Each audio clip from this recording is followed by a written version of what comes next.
ஆனா ஒண்ணு சொல்லட்டும் அப்பா, இயேசுவிலோடு கூட இருந்த 12 பேரும் பலகீனர்கள். இயேசுவோடு இருந்த 12 பேரும் பலகீனர்கள். 12 பேரை நம்ம படிச்சாலும் அதுக்கு நம்ம பரவாயில்லைன்னு தோணும். ரியலிம்மா நம்ம நினைப்போம் சில நேரத்தில் நம்ம எதுக்கும் ஆகாதுன்னு. ஆனா அவங்கள படிக்கும் பொழுது நமக்கு ஒரு ஆறுதல், பரவாயில்லை. நான் பைபிள் காலேஜுக்கு வரும்பொழுது பைபிள் காலேஜ் போன பாதி பேருக்கு இப்படித்தான் நிலைமையா இருக்கும். பைபிள் காலேஜுக்கு வரும்பொழுது நான் மட்டும்தான் பாவி, மீதி எல்லாம் தேவ தூதர்கள்னு நான் நினைச்சிட்டு வந்தேன்.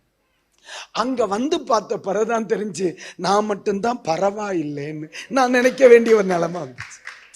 அதுக்கு ஏன் காரணம்னா அது அப்படிதான்.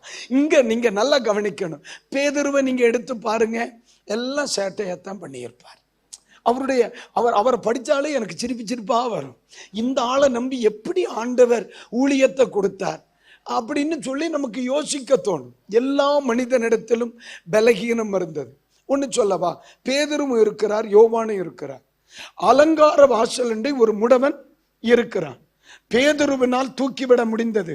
இயேசுவின் மார்போடு சாய்ந்திருந்த யோவானின் கையினால் அவனை தூக்கிவிட தைரியம் இருந்ததா? அப்ப யோவான் இடத்தில் பலகீனம் இருந்ததா இல்லையா? நீங்க ஒரு மாதிரி முறைச்சு பாக்குறீங்க. நான் சொல்றது உங்களுக்கு புரியுதாமா? புரியுதாடா? இவங்க 2 பேர் நிக்கிறான். அவன் இருக்கிறான். என்னிடத்தில் வெள்ளியும் இல்லை பொன்னும் இல்லை, என்னிடத்தில் இருக்கிறதை உனக்கு தருகிறேன், இயேசுவின் நாமத்தில் எழும்புன்னு சொல்லி கையை கொடுத்து தூக்கி விடுகிற தைரியம் பேதுருவுக்கு இருக்கு.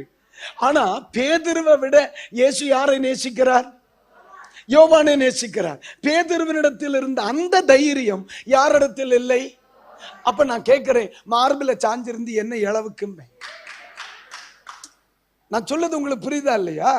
என்ன நீங்க ஒரு மாதிரி பாக்குறிய? அப்போ இந்த மாதிரி நம்ம யோசிக்கும் பொழுது இப்ப இந்த இடத்துல எல்லாம் பார்க்கும் பொழுது நம்ம பரவாயில்லைன்னு தோணுதா? அதுதான் சொல்ல மாதிரி கைகளை உயர்த்தி வரலையா?